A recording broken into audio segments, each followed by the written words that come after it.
Bueno, vamos a iniciar ahora el tema de lo que tiene que ver con el direccionamiento IP, específicamente el direccionamiento IP versión 4. Las direcciones IP, señores, son direcciones que se conocen como direcciones lógicas, son gestionadas y administradas por el sistema operativo y identifican a las computadoras dentro de una red. LAN, WAN, MAN, no importa. Y se encuentran organizadas. No podemos permitir, no se puede permitir a nivel de red que las direcciones IP se utilicen de forma desordenada, porque esto podría llegar a generar conflictos. Hagan de cuenta que una dirección IP sería como la dirección de una casa. No se puede permitir en una ciudad que haya dos direcciones iguales en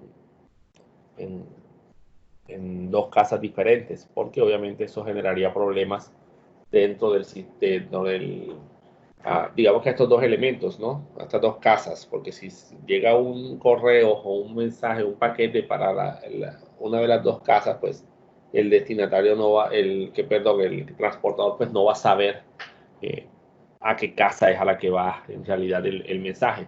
Entonces, lo mismo ocurre acá.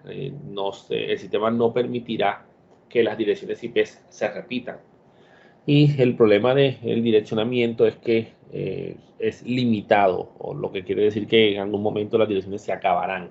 Y por eso las direcciones IP versión 4 están siendo reemplazadas por un modelo de direccionamiento mucho más amplio que ya existe desde hace muchísimos años, que son las famosas direcciones IP versión 6.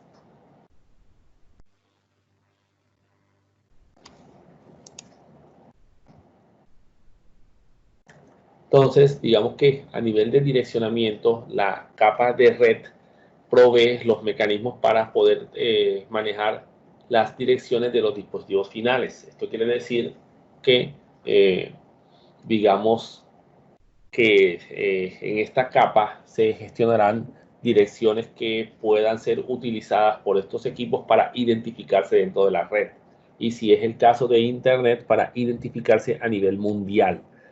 Algo que no se puede hacer con las direcciones MAC. Con las direcciones MAC podemos hacer identificación a nivel de capa 2, pero eso implica que en el caso de que se ejecuten o se realicen tareas de enrutamiento, la dirección MAC ya no es tan, eh, digamos que ya no están usadas. En este caso toca subir hasta la dirección IP para poder ejecutar este tipo de actividades.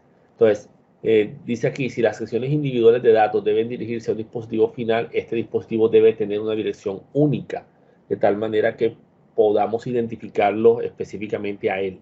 Y eso será a través de la dirección IP.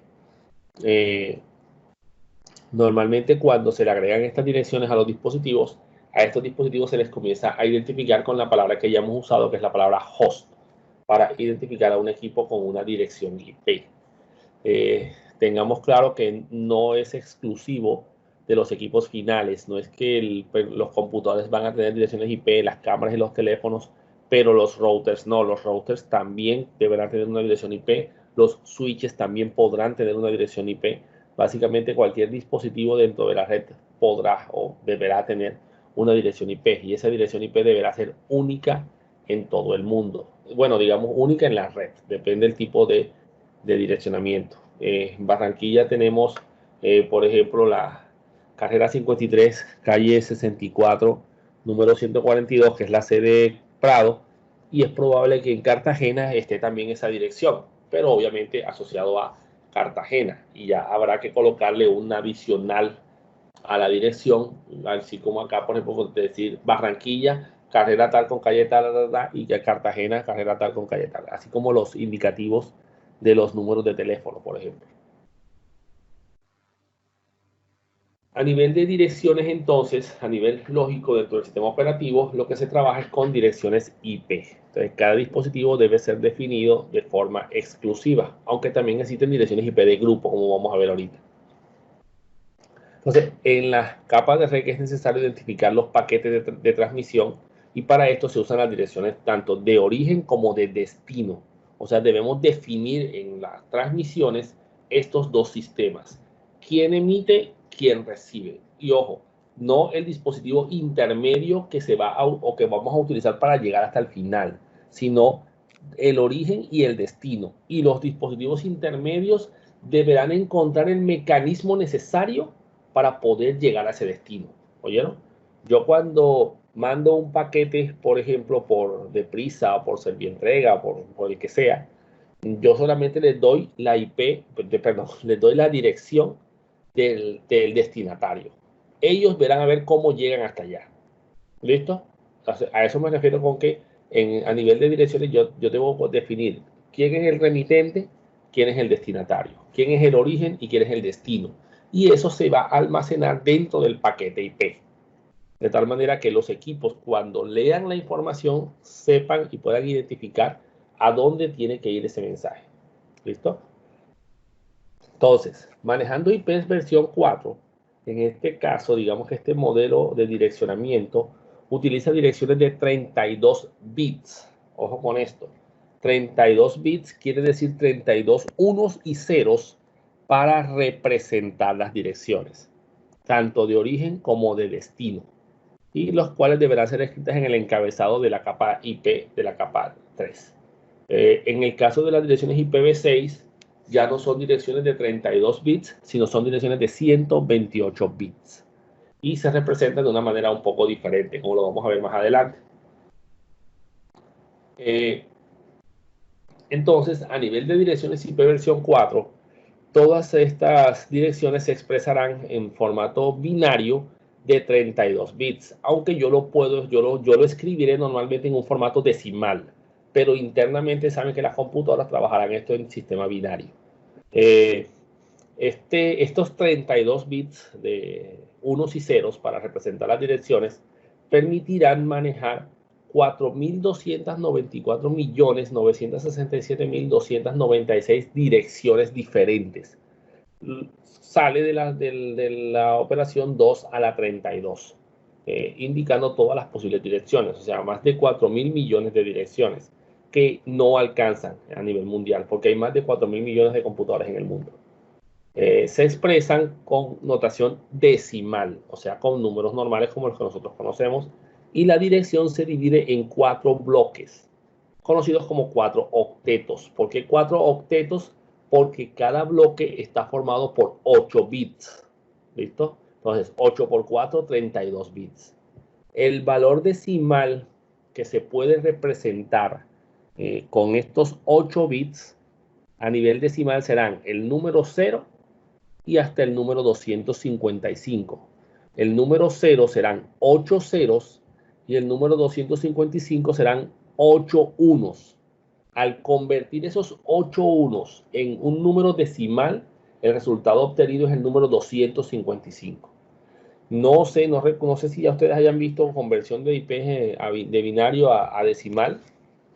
De todas formas, haremos un pequeño ejercicio en la próxima clase, porque lo vamos a necesitar. Y ahora vamos a trabajar esta parte sin tanto binario, ¿oyeron? Pero sí vamos a trabajar en la próxima clase con números binarios y por eso quise adelantar este tema hoy. Aquí tenemos dos ejemplos de direcciones IP. 192.168.0.201. Esa es una dirección IP. Y tenemos la 10.128.1.5, otra dirección IP. ¿Listo? Entonces, siempre se representarán con números que vayan del 0 al 255. Ojo, no, la IP 320. No, esa 320 no es una dirección IP válida. Tiene que ser un número entre 0 y 255. No hay una forma de escribir el 320 con 8 dígitos binarios. Es imposible. El número más grande que se puede escribir son 8 unos que corresponden con el 255. Entonces, no va a haber dirección IP 256. No, eso no va a existir nunca. Las direcciones IP del rango de identificación de todo el segmento de red LAN o WAN, no importa, tiene 3 tipos de direcciones IPs, de las cuales solo una se puede utilizar. Las otras tienen otro sentido distinto. que son la dirección de red, siendo la dirección de red una forma de referenciarla, de escribirla, y es la dirección a la que hace referencia toda la red. Cuando estoy hablando de configuraciones, yo voy a definir, no, que de la red A no se puede pasar a la red B. Entonces yo deberé escribir la dirección de red de la red A en la configuración y la dirección de red de la dirección B, que hará referencia a todos los equipos que pertenezcan a esa red. La dirección de broadcast es una dirección que se utiliza para enviar mensajes a todos los hosts de la red. Pero ojo, no es para identificar a la red. Es una dirección IP que usan las computadoras. Yo no la puedo usar. La usan las computadoras para mandar mensajes de broadcast, ¿sí? Mensajes de difusión hacia todos los equipos. Y las direcciones de host, que ya son direcciones válidas, la dirección de red siempre va a ser una sola y la de broadcast va a ser una sola y el resto serán direcciones de host.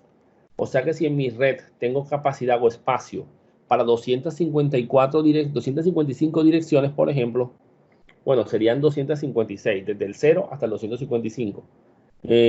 Una sería de la red y la otra sería de broadcast. De tal manera que me quedarían un total de 254 posibles direcciones asignables a máquinas, a host, ¿oyeron? Entonces las direcciones de host son las direcciones que son asignadas a los dispositivos de la red. Ojo, ya saben, pueden ser routers, pueden ser switches, pueden ser sí, lo que sea. Ahí hablan de dispositivos finales, pero cuando yo estoy hablando de la dirección IP de un switch y yo la escribo en una máquina es porque ese es mi destino. Yo quiero comunicarme con ese switch y quiero entrar de pronto a configurarlo, a administrarlo, a borrarle políticas, no sé, algo. ¿Ya? Entonces, él en ese momento deja de ser un dispositivo intermedio y se vuelve el destino final de la comunicación. ¿Listo? Eso deben tenerlo siempre muy claro. Aquí tenemos la identificación de estas redes. Por ahora y hasta nuevo aviso, o sea, hasta la próxima clase, lo vamos a manejar de esa manera, pero normalmente no va a ser así. ¿Vieron? Eso depende del cálculo binario que uno haga. Normalmente la dirección de red, como ya se lo dije, por ahora y hasta la próxima clase, la dirección de red va a ser aquella que termine en 0. ¿Listo? El espacio que está en gris allá, donde se ven todos los ceros en binario. Toda la zona resaltada en azul representa la dirección de la red, o sea, los números que deberán ser iguales en toda la red. Sería algo como decir, no, todos los que vivan en la carrera 53, número 64, son casas que están en la misma calle. ¿Listo? Entonces, esa sería la dirección de red. Ese sería el identificador de la red. Todas deben decir lo mismo. Carrera 53 con calle 64. Acá todas deben decir lo mismo. 10.0.0. ¿Listo? Y el número final de la casa, el 142, que es el de la americana, sería el último, se llama el último octeto. En este ejemplo, ojo, en este ejemplo. No se lo graben de memoria porque no es así exactamente. Estamos haciendo un ejemplo para que entiendan el caso. Entonces, la primera dirección en donde todos los bits del host, los bits, no el número, los bits, o sea, el binario, no el decimal, donde el binario sea todo 0, eso es una dirección de red, perdón, es una dirección de red. Si todos los bits de la dirección de host son 1, o sea, en el caso actual 255, esa es dirección de broadcast. O sea que la dirección 10.0.0.0 no se puede usar. Es el identificador de toda la red. Lo usaré cuando quiera configurar una política en un router, por ejemplo, o en un firewall para toda la red. Y la otra dirección, la 10.0.0.255, tampoco se puede usar, porque esa es la dirección que las computadoras van a utilizar cuando necesiten mandarle un mensaje a todas las computadoras de la red. Por ejemplo, un mensaje para informarle a todo el mundo, hey, este es mi nombre de computadora, necesito que lo indexen y lo guarden en sus bases de datos. ¿Listo? Entonces, en vez de mandarlo a uno por uno, yo se lo mando a la dirección de broadcast y la computadora pues se encargará o los switches se encargarán de mandárselo a todos los equipos de la red. Y una dirección de host válida será aquella en la que los binarios se intercalan. hay ceros y hay unos. O sea, si todo es 0, es red. Si todo es 1, es broadcast. Pero ojo, en la zona de host. No estoy hablando de la zona de red. Mire que la dirección de host sería la 10.0.0.1. Esa es una dirección de host válida y se la puedo poner en una computadora. La 10.0.0.2, la 10.0.0.3, la 10.0.0.4, así hasta la 10.0.0.254, que sería la última dirección IP asignable de ese rango. Y si hay menos de 254 computadoras, bueno, sobran direcciones. ¿Listo? Ya, que sobre, es mejor que sobre y no que falte. Y si la regla es más grande, bueno, ya ahí sí toca hacer otra cosa, ya no sería solamente el último número, pero eso lo vamos a ver en la próxima clase. ¿Cómo sabemos específicamente acá cuál es la zona que representa la red y cuál es la zona que representa el host? ¿Cuál es lo que tiene que ser siempre igual? ¿Qué es lo que me identifica la calle 53 con carrera 64? ¿Qué es lo que siempre me lo va a indicar? Pues el concepto se llama máscara de subred. La máscara de subred es la que permite identificar la parte de la red, la subred, y la parte del host de una dirección IP. La máscara de subred, entonces, es un número que tú vas a colocar entre la dirección IP y la máscara. Ojo, en binario. Los binarios de la dirección IP asignados a 1 en la máscara indican la dirección de red. Los ceros indican la dirección de host. Una particularidad de las máscaras de subred, y esto es exclusivo de las máscaras de subred, es que todos los unos siempre están del lado izquierdo y todos los ceros siempre estarán del lado derecho. No aplica para direcciones IP, solo direcciones de máscara de subred. Entonces, en estos casos, las computadoras realizan una operación AND entre la máscara de subred y la dirección IP para saber si un equipo se encuentra en la misma red que él o no. Ahorita vamos a mostrarles un pequeño ejemplo. Estas son las máscaras de subred comunes. Ojo, comunes. No quiere decir que sean las únicas. Hay más máscaras posibles. Entonces, una máscara de 24 bits, ¿cierto? Identificada porque el prefijo que se asocia, el prefijo es un número que se pone al final de la dirección, que se asocia a esta máscara es el número 24. ¿Por qué? Porque la máscara esta máscara de 24 bits está formada por 24 unos y 8 ceros. Entonces el número 24 indica la cantidad de bits a 1 en la máscara. Y como les dije, los unos siempre estarán del lado izquierdo y los ceros siempre estarán del lado derecho. Vuelvo y repito, no las direcciones IP, las máscaras. Entonces, tenemos la máscara 255.255.255.0.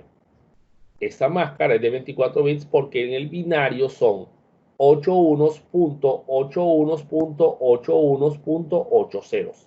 Y ojo, 3 por 8, 24. ¿Listo? Esa se llama una máscara tipo C. Las máscaras tipo B ya son máscaras de 16 bits. Y son en decimal 255.255.0.0. En este caso, la identificación de la red serán los dos primeros octetos y los dos últimos representarán el host. Y obviamente pues son 16 unos y 16 ceros. La máscara tipo A es de 8 bits, es la red más grande que puede haber porque puede manejar muchísimas computadoras. Tenemos aquí que va desde la 255.0.0.0, que en binario son 8 unos, que es el primer octeto, sería el único que identificaría la red. Y los demás serían la identificación del host. Esto permitiría manejar millones de direcciones IP posibles en una sola red. Y tenemos, por ejemplo, la dirección IP 172.23.12.7 con máscara de subred 255.255.0.0. En este caso, la dirección que identificará a la red será la 172.23. Y como hay que completarla con los 4 octetos, sería la 172.23.0.0. y la dirección del host sería 12.7. ¿Sí? Los dos últimos octetos, porque son los que están a 0. ¿Listo? Ahorita vamos a pasar a un documento para que entiendan un poco más esta parte si de pronto no la han entendido todavía a este nivel. Las direcciones IP, señores, se organizaban, ya no, se organizaban por clases. El concepto se sigue manteniendo digamos que en la parte académica, pero ya no existe el tema de las clases. O sea, eso de que no, que esta red es clase A, clase B, ya eso no existe. ¿Listo? Se ha mantenido, como les digo, para la parte más que todo académica. Y en este caso, esta tablita me representaba la organización de las direcciones por clases. ¿Listo? Las redes clase A eran aquellas que empezaban, ¿verdad? O que cubrían el rango que iba desde la dirección 1.0.0.0 hasta la 127.255.255.255. Como iban el primer octeto iba de 1 a 127 y ese era el que identificaba la red en estas redes porque la máscara era 255.0.0.0, podías manejar solamente 127 redes diferentes. Pero cada red podía manejar 16.777.214 computadoras. Entonces, si tú tenías asignada una red tipo A y digamos que tenías 20.000 computadoras, pues se estaban desperdiciando varios millones de direcciones IP porque nadie más las podía tener, eran tuyas, así que nadie más las podía usar. Por eso este modelo desapareció, para usar un modelo con unas máscaras variables que sí se puedan adaptar a lo que la persona necesite y no darle todo el rango entero a él. Las redes clase B son las que usan máscara 255, 25500 y van desde el valor 128.0.0.0 hasta el rango 191.255.255.255. Esto implicaba que podíamos manejar 16.384 redes diferentes, perdón. Y en cada una de esas redes podían haber 65.534 computadoras por 2 a la 16. El rango de las redes no da 65.000 también, porque acuérdense que tienen que tener claro que hay que quitar lo que va de 1 a 127 que no se está usando y lo que vaya después del 192. Solamente hay que trabajar con 128.0 hasta 191.255 porque esa es la zona de la red. Las redes tipo C, que son las más famosas y son, entre comillas, las más pequeñas, son aquellas que iban desde el rango 192.0.0.0 hasta el 223.255.255.255. En este caso, como hay más octetos para armar las posibles redes, perdón, para armar las posibles redes, se podían manejar 2.097.152 redes. Pero eso sí, cada red podía tener un máximo de 254 computadoras. Entonces, si tu red tenía 300, bueno, tenías que utilizar en ese caso una red tipo B y que se desperdiciaran más de 65.000 direcciones. Entonces, el modelo no era muy bueno y por eso fue reemplazado y ya las máscaras no se amarran a los rangos de IPs, porque es que antes tú tenías una IP 10 asignada a ti, por ejemplo, una 120 que te la asignaban a ti, pues la máscara por obligación tenía que ser 255.0.0.0. Actualmente ya no es así. Tú puedes poner la máscara que quieras con la red que quieras, pero al inicio era de esa forma. Si tenías una red 160, bueno, la máscara tenía que ser 255.255.0.0. Tú no la podías cambiar. ¿Listo? Cosa que ahora sí se puede hacer. Estas tres clases A, B y C son las asignables a máquinas, las direcciones IP que se le pueden asignar a computadoras y son direcciones únicas porque son direcciones que se asignan a un solo nodo. Por eso se llama unicast. ¿Sí? Y, A profe, una diferencia del pregunta. Dime. ¿Cuál es la ventaja en que la IP no cambie, pero que la máscara sí se puede utilizar cualquier máscara? ¿Qué ventaja me ofrece eso? ¿La mayor cantidad de equipos? Que tú puedas asignarte la cantidad de equipos que necesites y no estés amarrado o obligado a tener 16 billones de máquinas en tu red. Por ejemplo, Hewlett Packard tenía una dirección IP tipo A. ¿Listo? Eso implicaba que él en todo el mundo podía tener 16.777.214 computadoras. Ahora imagínate que ellos nada más tuvieran 50.000 computadoras en todo el mundo. ¿Qué pasa con esos otros 16 millones algo? ¿Qué hacemos con eso? No se puede hacer nada. Esas direcciones no las puede tocar nadie. Son de Hewlett Packard. ¿Sí ves? Entonces se estaba desperdiciando muchísimas direcciones. Entonces, tú en tu red LAN, por ejemplo, pónganle ustedes, ¿cuántos computadores creen que hay en la Universidad Americana? Con todo, yo le pongo por ahí como unos 400, ¿no? 400. Quiere decir que no podemos utilizar una red clase C.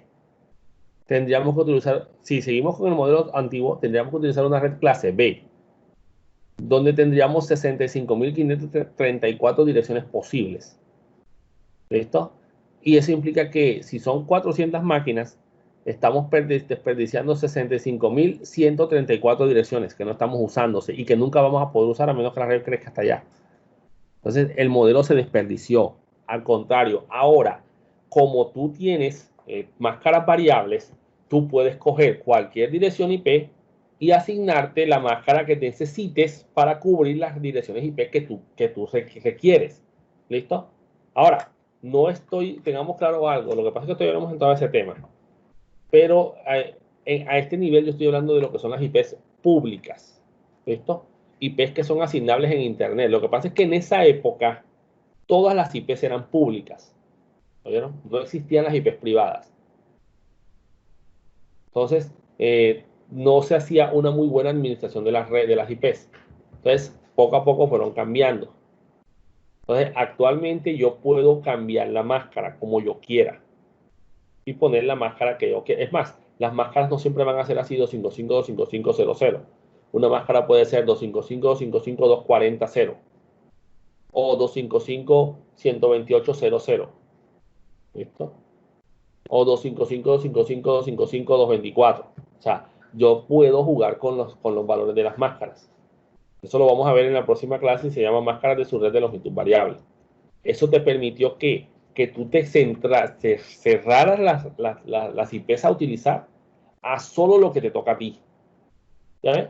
Y obviamente los proveedores de Internet administraban mejor las IPs así de esa manera. No había tanto desperdicio. Aunque a pesar de todo, pues siguen, ya digamos que estamos en fases finales del agotamiento de direcciones IP versión 4 y por eso hay que comenzar a trabajar con direcciones IP versión 6.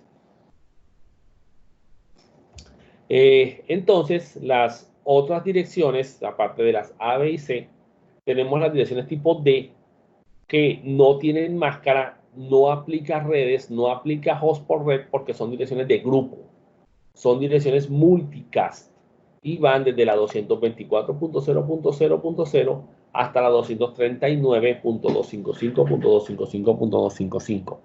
Esa dirección junto con la dirección E no se la vamos a poder asignar a nadie. Ninguna computadora normal te la va a aceptar. Pero lo que puedes hacer es definirla como dirección de grupo y que múltiples computadoras las tengan utilizadas, las tengan asignadas. ¿Listo? Pero ya no como dirección de dirección para identificar a la computadora, sino dirección para identificar al grupo. Y las direcciones tipo E, que van de la 240.0.0.0 a la 255.255.255.255, no tiene cantidad de redes porque no aplica máscara en ese concepto, es la que se usa en los laboratorios para experimentación y desarrollo. Ojo, los laboratorios de las entidades que regulan Internet, ¿oyeron? Para hacer sus pruebas de laboratorio y una vez se hagan las pruebas, pues ya sí, a lo que sea que se le haya hecho las pruebas, se le puede asignar su dirección IP normal de los tres primeros rangos, ¿oyeron? Entonces, esa tablita se ha mantenido por la parte académica, pero no es porque sea obligatorio. El concepto o el tema de las direcciones IP, señores, es que con el tiempo se percataron que se iban a acabar muy rápido. Entonces, una de las ideas que tuvieron es, vamos a crear unas IPs que sean privadas. ¿Qué quiere decir que la IP es privada? Que solamente existe en el entorno de la LAN a la que ella pertenece. Que una vez las comunicaciones establecidas desde esa red LAN salgan hacia otra red diferente, o sea, Internet, por ejemplo, ya esa dirección IP no puede salir. Tiene que salir con una IP conocida como una IP pública. Entonces, las IPs públicas son IPs que pueden ser asignables hacia Internet, o sea, que son visibles en los equipos. Ahorita vamos a entrar nosotros a nuestra computadora y vamos a ver nuestra dirección IP. Y luego vamos a irnos a Internet y vamos a ver qué dirección IP se registra afuera de nosotros, para que nos vamos a dar cuenta que tenemos, a nivel de Internet, tenemos otra dirección IP diferente. Entonces, las IPs públicas son las asignables a Internet y están controladas. Hay 5 instituciones a nivel mundial que regulan el consumo de direcciones IP en las diferentes regiones. En Latinoamérica, en lo que es Suramérica y Centroamérica y el Caribe, la que regula ese ente se llama LACNIC, Latino-American and Caribbean Network Information Center, Centro de Información de Redes de Latinoamérica y el Caribe. En Estados Unidos se llama ARIN, en Asia se llama ASIANIC, en Europa EURONIC, AFRINIC y OCEANIC, que son las que regulan las direcciones IP en cada uno de los 5 continentes. Entonces, en Latinoamérica es el ACNIC, que queda en la sede queda en Uruguay. Si tú quieres una IP pública propia para ti, tienes que comprársela a ellos. Bueno, tienes que alquilársela a ellos. La próxima clase... Repite, profe, que no le entendí. ¿La qué? LACNIC. LACNIC. En la próxima clase vamos a hablar de LACNIC y vamos a ver más o menos cómo es el proceso de adquisición de una dirección IP. ¿Oyeron? Las direcciones IP públicas, no las privadas. Las privadas se pueden usar como tú quieras. Esas direcciones IP públicas, tú se las compras, por ejemplo, o te las asigna tu proveedor de Internet. Pero si tú quisieras como empresa tener tus propias direcciones IP, o sea, tuyas, no son del proveedor, son tuyas, tú se las pides al ACNIC y ellos te las venden, cuestan como $2.500. Pero eso sí, es de por vida. Bueno, mientras las uses, ¿ya? Entonces, digamos que la ventaja de tener tus propias direcciones IP es que si cambias de proveedor, pues no importa, las IP se quedan contigo. O sea, tú vas a mantener siempre tus mismas IPs públicas. Cosa que no pasa si la IP pública es de tu proveedor. Si cambias de proveedor, él se lleva su IP pública y el nuevo proveedor te tendrá que poner otra distinta. Muy bien. Y las IPs privadas entonces son las que tú pones dentro de tu LAN. De tal manera que como esas IPs no salen de la red LAN a la que pertenecen, nunca vas a tener conflicto de IP con otra dirección distinta.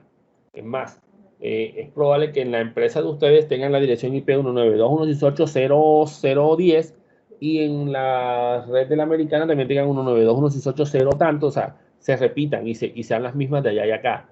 Pero el detalle es que no hay conflicto porque como esa IP es privada, se mantiene dentro de la LAN y para poder salir, sales con una IP pública. Entonces, las 3 clases, o bueno, digamos que para cada una de las 3 clases que tienen IPs asignables a las computadoras, se definieron unas IPs que eran privadas y que obviamente los equipos de red, routers, switches, no las iban a dejar salir. ¿Sí? No iban a permitir que esas IPs salieran a Internet, ¿no? Entonces tenemos a nivel de las clases A, pero ya les dije, esto ya es simplemente cultura, ya esto no quiere decir que sea obligatorio. Todas las redes 10, todas las redes que empiecen por 10 son privadas. O sea, nunca vas a encontrar un computador en Internet con una IP 10. Eso no lo vas a poder hacer nunca. Las clase B son aquellas que iban desde la 172.16 hasta la 172.31. O sea que la 172.5 es pública, la 172.20 es privada, la 172.32 es pública y es seguramente de Internet. Y en las clases C son todas las 192.168. ¿Listo? O sea que si yo tengo una 192.160, esa es pública, esa es posible verla en Internet, pero nunca voy a encontrar una 192.168. Es más, ese es el rango de IPs más común a nivel de redes privadas. ¿Ya? Por lo menos yo aquí tengo mi IP pública, tengo la 186, 121, 112, 116. Bueno, esa te la asignó tu proveedor. ¿Ya? Exactamente. Pero tu computadora tiene otra IP. ¿Listo? Una IP privada. Exacto. Entonces, señores, estas direcciones no son asignables a equipos en Internet, las privadas. Para navegar deben hacerlo a través de una IP pública. Por lo general hacen uso de un proceso que se llama NAT, ¿sí? Network Address Translation, que consiste en cambiar la dirección IP en este caso, en el caso de nosotros, de nuestra computadora y poner la del equipo que tenemos. Muy bien. Hay algunas IPs que tienen un sentido especial y en esto vamos a profundizar más adelante. Estas IPs son por lo general direcciones IPs que no se pueden asignar porque son especiales y se utilizan para algo muy particular. Por ejemplo, el rango 127, todo lo que es 127.0.0.0 hasta 127.255.255.255 se conoce como IP de loopback, o sea, IP de retorno. Es una forma en la que la computadora se identifica a ella misma. ¿Listo? Pero sin usar la dirección IP propia de la interfaz de red. Normalmente esta IP se asocia a una interfaz virtual, conocida como IP de loopback. Así se llama la interfaz virtual, loopback. Se le conoce también como IP de localhost, porque es la forma como la máquina se llama a ella misma. Y todas las computadoras tienen esa dirección. Eso sí, cuando tú te quieras comunicar con la 127.0.0.1, te estás comunicando contigo mismo. Nunca, bajo ninguna circunstancia, esa IP va a asociarse a otra computadora distinta a la tuya. ¿Oyeron? Es como decir yo, el identificador mío, yo. Cada quien cuando va a hablar de él mismo dice yo. Muy bien. Cuando una computadora va a hablar de ella misma dice 127.0.0.1. Bueno, en realidad cualquier 127. ¿Eh? La dirección IP 0.0.0.0 se le llama la ruta default, la ruta por defecto, y es la ruta que representa todas las redes del mundo. La 255.255.255.255 se le llama broadcast, es el broadcast general. Cuando tú no sabes tu dirección de red, por ejemplo, te conectaste por primera vez a una red y estás buscando un servidor de HCP que te asigne una dirección IP. Como tú no tienes ninguna IP, tú usas esa 255.255.255.255 para que el sistema mande un mensaje a todos los nodos en la red completamente y que el que sea servidor de HCP detecte ese mensaje y te responda. Y la otra IP es la 169.254. A esa se les conoce como APIPA, ¿sí? Automatic Private Internet Protocol Addressing. Esto quiere decir protocolo de direccionamiento de Internet privado automático. Son direcciones que se autoasignan las computadoras cuando no encuentran un servidor de HCP. Una particularidad que tienen las direcciones 169.254 es que no son enrutables. ¿Esto qué quiere decir? No son enrutables, quiere decir que no es posible con esa dirección pasar a otra red distinta. ¿Listo? Las computadoras que estén en ese rango se podrán comunicar entre ellas. Pero si quieren ir, por ejemplo, para una red 192, ningún router las va a dejar pasar. Porque esas son direcciones locales, exclusivamente a la subred en donde están definidas. Por eso no se pueden utilizar para navegar en Internet, ni para acceder a los servicios de red, ni nada. Solamente para cosas locales o para equipos que estén en el mismo segmento que tú. Pero obviamente en el mismo segmento 169.254. ¿Listo? Se les llama así, a pipa, y son las que vemos en Windows cuando no encontramos un servidor. Él se autoasigna una de esas. ¿Listo? Bueno, entonces ese es el tema asociado a lo que tiene que ver con direcciones IP. Bueno, señores, entonces digamos que con esto pues terminamos el tema de hoy. Ya nos veríamos en la próxima clase.